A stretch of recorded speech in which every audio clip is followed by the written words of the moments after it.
Go ahead and enjoy the cash, sweetheart. It will not spend. If I had known my marriage would end with a text message and a counterfeit twist, I would have spent less time hauling bags of returnable bottles and more time getting ready for a fight. But hindsight is 2020. Back then, I was just Mark Carter, 39 years old, running the Coca-Cola bottling plant in our crowded state capital, thinking my biggest worries were whether Caleb would pass algebra and if Lily needed braces. The Tuesday, everything went sideways started like any other. Rachel stood at the kitchen counter with her phone to her ear, whispering to Brianna, again. Those girls' nights had been a habit for about 6 months, ever since Brianna's ugly split from her investment banker husband. No. Jason said he will handle Miami, Rachel murmured, back turned while I poured coffee into my thermos. The penthouse faces the ocean, and he knows the right people at the best clubs. Jason Reed. That name had been showing up a lot. He was the city's new golden boy with a wellness venture that seemed to be heavy on late-night networking and champagne. The kind of guy who buys the whole bar around and tells a different story about his money depending on who asks. Morning, beautiful, I said, kissing her cheek. She flinched and pulled the phone away. Oh, hey, honey. We were just planning another weekend trip. I really need these breaks. Breaks from what? Our safe, easy life. 2 kids who adored her. Me putting in 60-hour weeks so she could find herself at 36. Dad, can you help me with my science project? Lily tugged at my sleeve, 9-year-old face all focus. I need a volcano that really erupts. Sure thing, kiddo. We will hit the hardware store this weekend. I ruffled her blonde hair. Rachel barely looked up. Caleb shuffled in next, 14, bedhead, full of attitude. Mom, I need lunch money. And can you sign this field trip form? Without glancing away from the screen, Rachel waved him off. Ask your father. I am busy. He shot me a look that said he was learning more than any kid should. I signed the slip, peeled off a 20, and noticed him watching his mother with the same tired eyes I had been wearing lately. Kids see everything. When the kids left for school and Rachel drifted upstairs for yoga, which seemed to include more talking than stretching, I sat in my small office and stared at the safe. It was a wedding gift from the Harringtons, Rachel's parents, delivered with a lecture about financial responsibility, which was their polite way of saying they did not trust their blue-collar son-in-law with their daughter's future. Inside were our emergency bills, important documents, and one little insurance policy I put together when Rachel started acting off. I grew up broke, so I am careful with money. When Rachel began making odd withdrawals and dropping big words about investments with Jason, I got creative. I swapped out half of our emergency cash for counterfeits. Beautiful fakes I had zero intention of spending. I am not trying to go to federal prison. The bills were good enough to pass a quick look, but the second a bank scanner touched them, they would light up like a Christmas tree. Call it a prank with teeth. My phone buzzed. A text from Frank, my boss at the plant. Board meeting moved to 2 o'clock in the afternoon. We're the good tie. I laughed. Frank is old school Coca-Cola. Started on a delivery truck, worked his way up over 3 decades. He knows I own exactly 2 ties, and the good one is the one without stains. The plant is my calm place. Metal clanking in rhythm, the hiss of carbonation, that syrup-sweet smell mixing with cold water. It is honest work that makes something people actually want. Not like Jason's mystery wellness world or Rachel's sudden passion for consulting. Mark, you look like someone ruined your soda, Frank said when I stepped into his office. Everything okay at home? He is one of the few who knows the Harrington sneer at what I do. They remind me at every holiday that their daughter married beneath her station. Same old domestic bliss, I said. What is the meeting about? Cost cutting, Frank sighed. They want to streamline the line, maybe combine a few jobs. I nodded, but my head was still back in that kitchen, with a whispered Miami plan, a man I did not trust, and a safe holding cash that would not spend. Frank's weathered face was tight. Your job is safe, he said. You are the best plant manager we have had in years. Keep your ears open. The meeting was classic corporate theater, suits from Atlanta talking about optimizing efficiency and maximizing shareholder value. I sat through 2 solid hours of slides while my phone buzzed with messages from Rachel. Need to talk when you get home. It is important. Where are you? By the time I turned into our driveway at 6:30 in the evening, Rachel's BMW sedan was gone. Caleb was shooting hoops. Lily sat on the steps with a book about wizards and dragons. Where's Mom? I asked.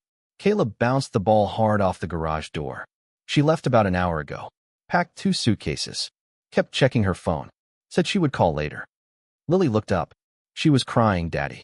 But it was the excited kind. Kids see straight through the walls. Inside, the safe hung open like a mouth. Empty. Every bill gone. Rachel's passport and jewelry gone too. She had left the important papers, birth certificates, insurance policies, the deed. So she was either in a hurry or she did not plan to vanish for good. My phone chimed. A text that froze me and made me smile at the same time. Cleaned out the safe. Starting fresh with Jason. Do not try to find us. This is for the best. Rachel. I stared at the screen, then typed back. Enjoy the cash. What I did not add. She had just stolen $30,000 worth of perfect, absolutely worthless counterfeit bills. Jason Reed, wellness king and smooth talker, was about to learn a pricey lesson about trust. Upstairs, half her closet was empty. The designer bags were gone. So were the diamond earrings her mother gave her for our 10th anniversary. On the bathroom counter sat her wedding ring, like an accusation. Dad. Caleb stood in the doorway, Lily behind him. Is Mom coming back? I looked at my kids, Caleb trying to be tough, Lily hugging her book like a shield, and something hard clicked into place. Not rage. Resolve. I do not know, buddy, I said. But whatever happens, we are going to be all right. He nodded, but doubt showed in his eyes. Lily wrapped both arms around my leg. Can we order pizza? Absolutely. Extra cheese, pepperoni, and those little peppers you like. While I called the order in, I was already laying out the next steps. Rachel thought she was clever, running off with her boyfriend and our savings. She had no idea what she actually took, or what was coming. Morning brought 2 things, a headache from sharing a bottle of bourbon with my thoughts, and a call from Brianna that changed the shape of the day. Mark? Oh God. Mark, you need to know what is happening. Her voice was slurred and panicked. I am sorry. I never thought it would go this far. I stood in the quiet kitchen. The kids were already at school. What are you talking about, Brianna? The money. Rachel and Jason lost their minds last night. 3 different casinos. He was tossing hundreds like confetti. Rachel kept laughing about how she finally broke free of her boring life. My grip tightened. How much? All of it, Mark. Every dollar. But that is not the worst part. She dropped to a whisper. Jason has connections, the wrong kind. They were talking about washing money through his wellness centers, using Rachel's trust fund as seed cash for some kind of gambling pipeline. I almost laughed. Almost. Where are they now? The penthouse, Jason's place downtown. Mark, I think they are in real trouble. Some men in suits showed up at the casino around midnight asking about the bills Rachel was using. They looked like federal agents. Federal agents. The fake cash had done exactly what it was designed to do. Brianna, listen to me, I said. You step away from this right now. Do not answer Rachel's calls. Do not go near that penthouse. If anyone asks, you know nothing about their money. But, no buts. Trust me. I hung up and called my attorney, Nathan Brooks, the sharp guy who handled my will and a few supplier disputes. Nathan, I need some advice. Hypothetically, if someone stole cash from me and it turned out to be counterfeit, what kind of trouble would they be in? He paused. Mark, please tell me this is truly hypothetical. Let us call it planning for possibilities. Well, hypothetically, passing counterfeit currency is a federal crime, he said. The United States Secret Service investigates those cases, and they do not play around. If someone passes fake bills without knowing it, a prosecutor may cut them some slack, Nathan Brooks said.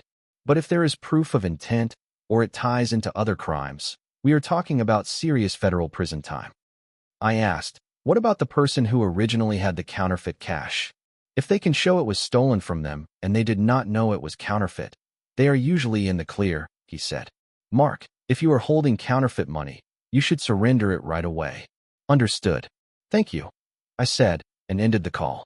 For the first time in months, I felt a little lighter. Rachel had robbed me, walked out on our kids, and run off with a crook. Now she was going to learn about consequences. My phone rang again. Rachel, Mark, we need to talk, she said, voice tight and scared. Do we? Your text yesterday sounded final. There has been a misunderstanding about the money. Some of it may be problematic. Problematic how? Can we meet somewhere neutral? I will explain. I almost said yes. I almost stepped back into the old habit of fixing her messes. Then I pictured Caleb's face last night and how Lily clung to my leg. No, Rachel, you made your choice. Live with it. Mark, please. Jason says if we cannot fix this, we are both going to prison. Then you better hope Jason is as smart as he thinks he is. I powered the phone off.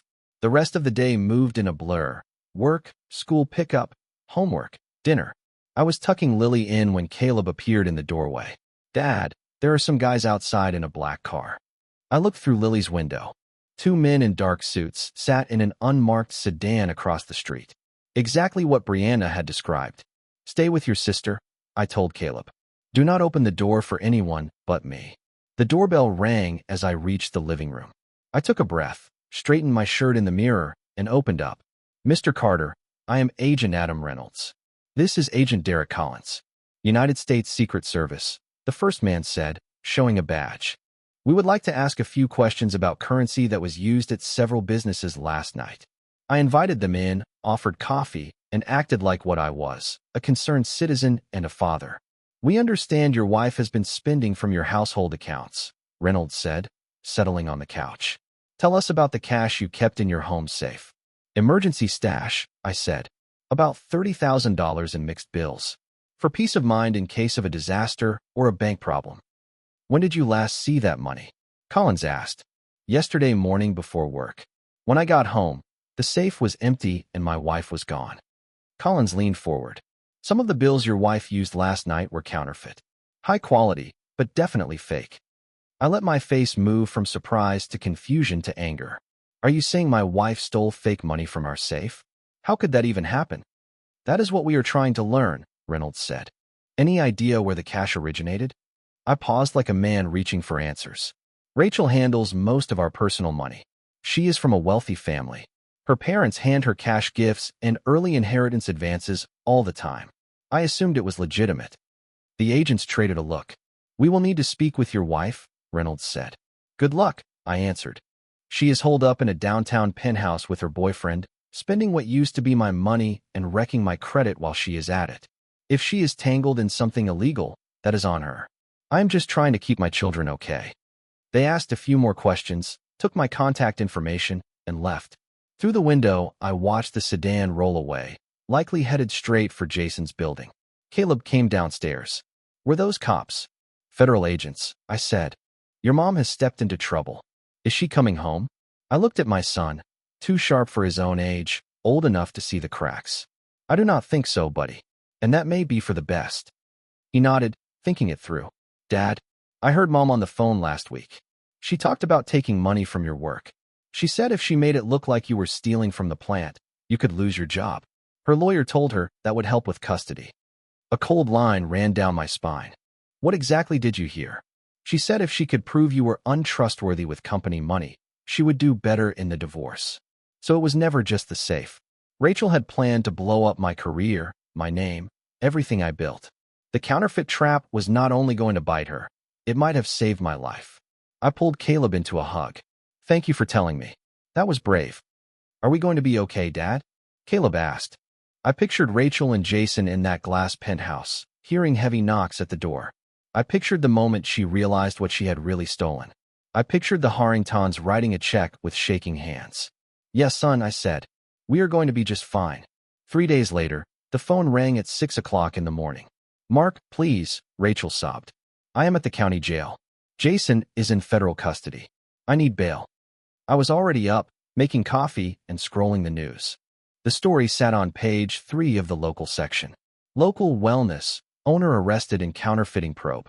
Turned out Jason's wellness empire was a wash station for dirty money, and those fake bills lit a runway straight to his operation. How much? I asked, even though I was not paying. $50,000, she said. My parents will not take my calls. My lawyer says if I cannot make bail, I could sit here for months. Maybe you should have thought of that before you emptied our safe. I made a huge mistake, she whispered. But I am still the mother of your children. That was the wrong card to play. Really? When Caleb needed help with his science project and Lily wanted a bedtime story, where were you? Oh, right. Planning your getaway with a criminal. It was not supposed to go this way. Jason said he had everything under control. Jason is a con artist held together by pills, Rachel. Half this city knows it. Apparently, you were the last to learn. She cried. For a second, I almost felt sorry for her. Almost. The kids need their mother, she said. The kids need stability, I answered. They need a parent who puts them first. Talk to your attorney about seeing them. If you get out. I hung up and called Nathan Brooks. I want emergency custody, I said. And I want to file for divorce today. Slow down, Nathan said. What happened? I laid it out. The arrests, the federal case, Rachel's call. He let out a low whistle. This changes the field. With Rachel facing federal charges, full custody is likely. Are you sure you want to move this fast? Nathan, my wife stole our savings, abandoned our kids, and tied herself to criminals. How much slower should I move? Point taken, he said. I will have papers ready this afternoon. The next weeks blurred. Meetings, filings, hearings, and me doing everything I could to keep life steady for the kids. Rachel made bail eventually. Evelyn and Charles Harrington mortgaged their home to spring her, but the damage was done. The custody hearing felt almost routine. Rachel walked in hollow-eyed, expensive clothes wrinkled, hair unwashed. Her lawyer, a public defender who looked like he wanted to be anywhere else, mumbled something about stress and maternal bonds. Judge Karen Mitchell did not blink. Mrs. Carter, she said, peering over her glasses, you left your children to pursue a relationship with a man now charged with money laundering and counterfeiting. You drained the family's emergency cash and spent it on gambling and alcohol. Explain why I should allow you unsupervised access to these children. I made mistakes, Rachel whispered. But I love my kids. Love is not enough, the judge said. Children need stability and parents who put them first. I am granting temporary full custody to Mr. Carter with supervised visitation for you, pending the outcome of your criminal case. Rachel sank into her chair and cried. In the back row, Evelyn and Charles looked like they had aged a decade in a month. Outside the courthouse, Evelyn Harrington cornered me. This is your fault, she hissed. If you had been a better husband, if you had provided more, Rachel would not have looked elsewhere. I stared at the woman who had spent 15 years telling me I was not enough. Your daughter stole $30,000 and ran off with a criminal, I said. And that is somehow my fault. Rachel was unhappy. Evelyn snapped. She needed more than you could give. What she needed was to grow up and take responsibility. Instead, you spent 20 years telling her she deserved everything on a silver platter. Her face flushed red. How dare you? How dare I tell the truth? I said, your daughter is staring at federal time because she thought she could take whatever she wanted without consequences. That is not on me. That is on you. I walked away and left her sputtering on the steps. Caleb waited in the car. He insisted on coming. How did it go, Dad? We won, I said. You and Lily are staying with me. He nodded, trying to look older than he is. Relief still slipped through. Is Mom going to prison? I do not know, I said. Maybe. Probably. Good, he said quietly, then looked shocked at his own mouth. Is it awful to feel that way? I pulled him into a hug. Your mom made choices that hurt our family. Feeling relieved that we are safe is not awful. It is honest. It is all right to be angry, I told Caleb. It is all right to want her to face what she chose. I just want normal again, he said. It will not be the old normal, I said. But we will make a new one. That night, after Lily fell asleep and Caleb buried himself in homework, I sat in my little office with a beer. A thick folder lay open, custody orders, divorce forms, bank statements. Rachel tried to trade our family for a fantasy and ended up with nothing. A text from Brianna lit the screen. I heard about custody. I am sorry. Rachel is staying with me until trial. She is not doing well. I typed back. That is not my problem anymore. After I hit send, a dull ache pushed in. Not guilt. Just the grief of a life that used to feel solid. We had been good once, or I thought we were. We made a home. We planned a future. Now she had charges. Her parents had a new mortgage, and our kids were asking why their mother did not love them enough to stay. The counterfeit trap worked better than I ever imagined. She did not just steal worthless paper. She stole the path she might have had. An email chimed from Frank. Board meeting tomorrow. Good news. I closed the legal folder and opened my laptop. Whatever came next, Caleb, Lily, and I would face it together. Rachel made her choice. She can live with it. Frank kept his word. The next morning, the boardroom felt different the minute I walked in. Not only was my job safe, They were moving me up to regional supervisor. Frank was finally retiring to fish and spoil grandkids. "Congratulations, Mark," said Dana Whitaker, our regional vice president. "Your plant leads the Southeast in efficiency, and your team loyalty scores are off the charts. The promotion includes a 40% raise and a company vehicle." I shook hands around a table full of people who had never bothered to learn my name. The timing was not lost on me. The same week my marriage ended, my work life took off. One note, Dana added as chairs scraped back. "Regional oversight means travel. 6 plants in 3 states. Can you manage that with your family situation?" "Perfect timing," I said. "My kids and I could use a clean start." They handed me the keys to a silver Chevrolet Tahoe worth more than Rachel's sedan. Driving home, I felt something I had not felt in years, hope that did not wobble. Lily and Caleb waited on the porch. Lily ran to the curb, eyes wide. "Daddy, is this ours?" "It is mine from work," I said. "They promoted me." Caleb let out a low whistle. "Way cooler than Mom's car." We celebrated at the fancy steakhouse downtown, the place Rachel always said was too expensive for a Tuesday. Caleb ordered the biggest steak on the menu. Lily went for shrimp the size of her fist. I treated myself to their best bourbon. "So what does the new job mean?" Caleb asked, cutting carefully. "More money, more responsibility, some travel," I said. "I will be over plants in Tennessee, North Carolina, and South Carolina." "Are we moving?" Lily asked, worry pinching her brow. "Probably at some point," I said. "Would that bother you?" They traded a look. Caleb spoke first. "Can I be honest? I would not mind living where nobody knows what happened with Mom." Lily nodded hard. "Kids keep asking why she never comes to school anymore. It is embarrassing." My chest pulled tight. 9 years old is too young to carry that. "We will see what opens up," I said. "Wherever we go together." The months that followed found a rhythm. I dove into the new role, visiting plants, fixing bottlenecks, earning trust. Caleb's grades climbed. Lily tested into the advanced reading group. Stability looked good on both of them. Nathan kept me updated on Rachel's case. Trial set for fall. Guidelines pointed to 3 to 5 years in federal prison. Her attorney was angling for a plea, 18 months, and probation. "She wants to see the kids," Nathan said during one of our check-ins. "Her lawyer thinks it helps at sentencing if she shows consistent family contact." "Absolutely not," I said. "She has had supervised visitation for 6 months and never once showed up. She does not get to play devoted mother on the eve of sentencing."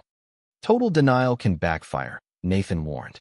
"Judges dislike it when one parent blocks the other entirely."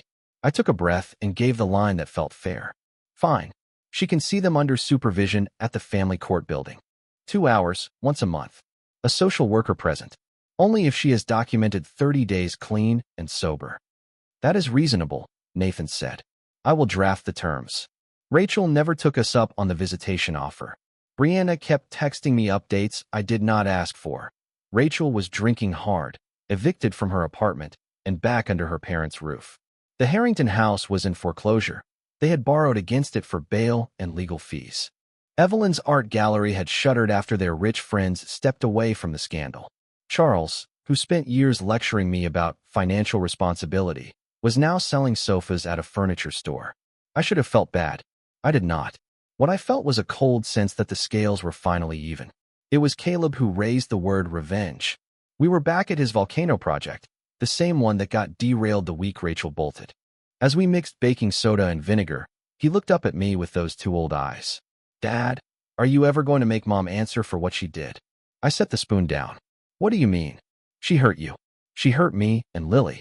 She even hurt Grandma and Grandpa Harrington, and they can be jerks. Is she just going to go to prison, and that is it?" "Your mother is facing federal charges," I said. "She lost her home, her name, her family. What else do you think should happen?" He thought hard. "I do not know. It just feels like she should have to feel what we felt. Prison sounds like sitting in a room. She should understand what she did to us." Out of a kid's mouth, the truth lands clean.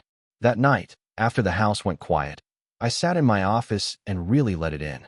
Rachel would serve time, yes, but she would get out. She would rebuild.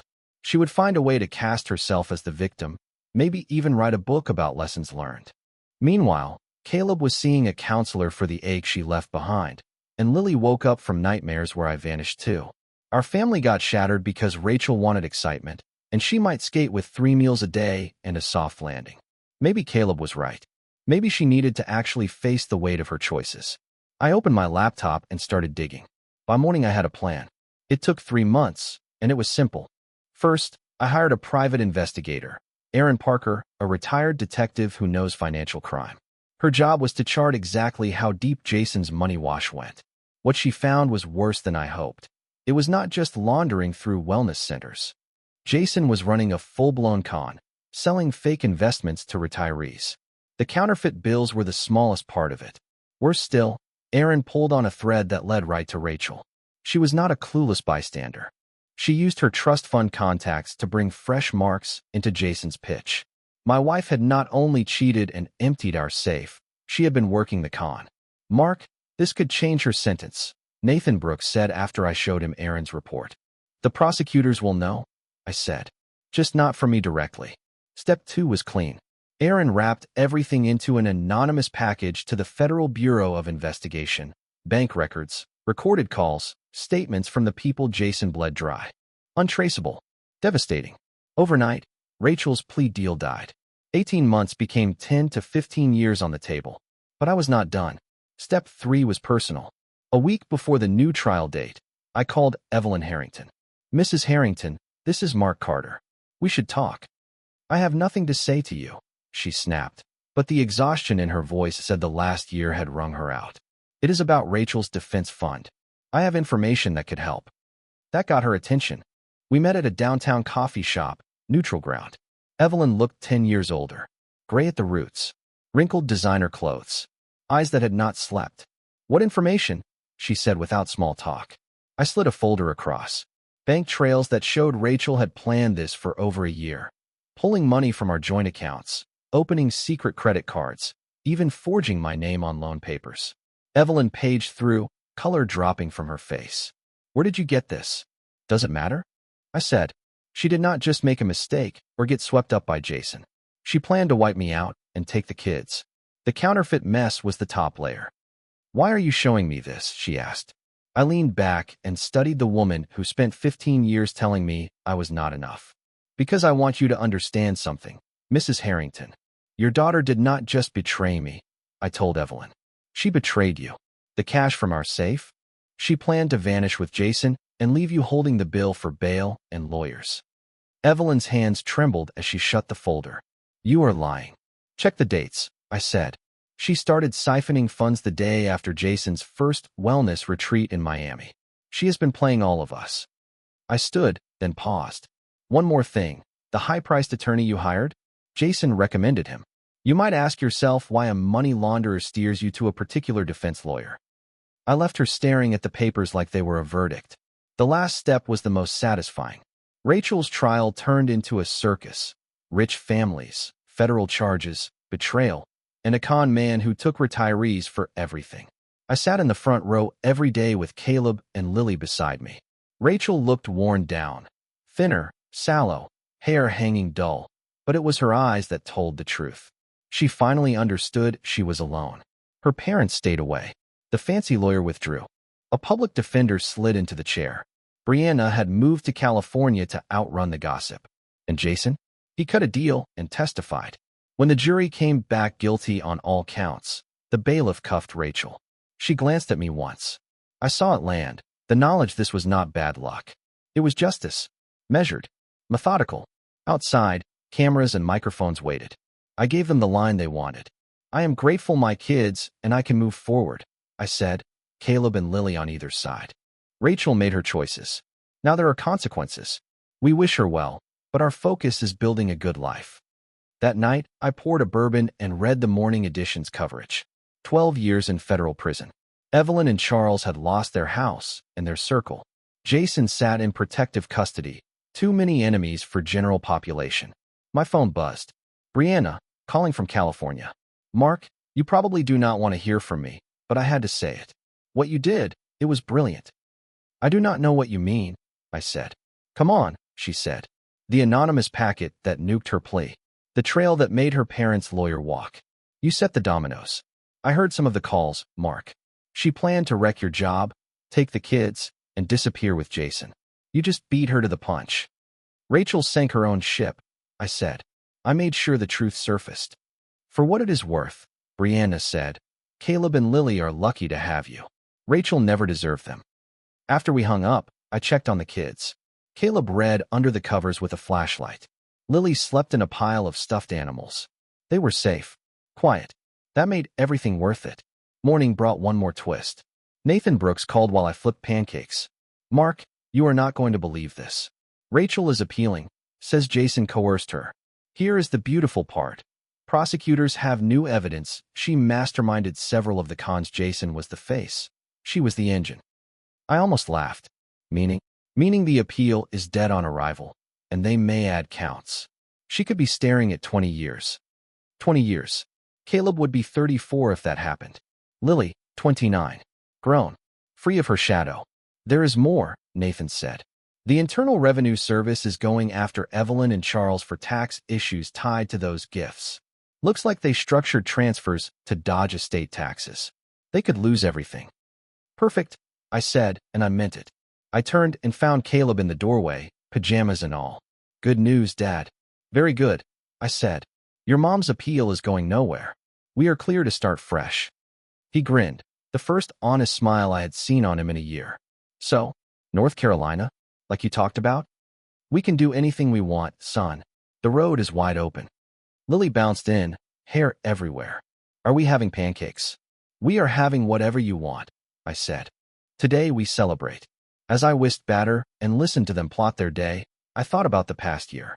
Rachel tried to trade our family for a fantasy, and she handed me everything I really wanted instead: my kids, solid work, and a clean conscience. The counterfeit trap was only the start. The digging, the records, the timing, every piece stacked, so she finally faced what she put us through. She wanted thrills and easy money. What she got was a long federal sentence and the hard truth that the man she chose sold her out the minute it helped him. Caleb was right. She needed to feel it. Now the 12-year sentence was set, and with the new evidence, 20 felt possible. I flipped a pancake, thought about a house in North Carolina, new schools, and a life with no chaos, where actions had weight and justice tasted crisp, like a fresh poured soda done right.